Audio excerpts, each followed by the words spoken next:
जय महाराष्ट्र। माती वाचली तर शेती वाचेल, पाणी जपले तर उद्याचं भविष्य समृद्ध होईल।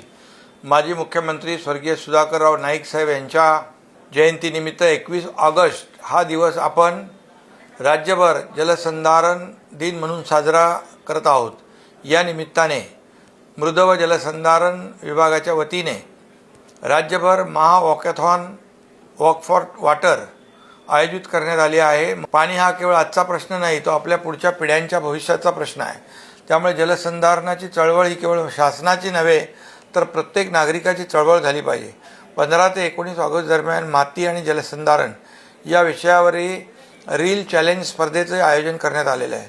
मोठ्या संख्येने या उपक्रमात सहभागी व्हा। जाहिरातीतील QR कोड स्कॅन करा, आपली नाव नोंदणी करा आणि शासनाने ठेवलेली आकर्षक बक्षिसे जिंका। चला आज एक संकल्प करूया, पाणी अडवूया, पाणी जिरवूया आणि जलसमृद्ध, हरित आणि समृद्ध महाराष्ट्र घडूया। धन्यवाद। जय हिंद, जय महाराष्ट्र।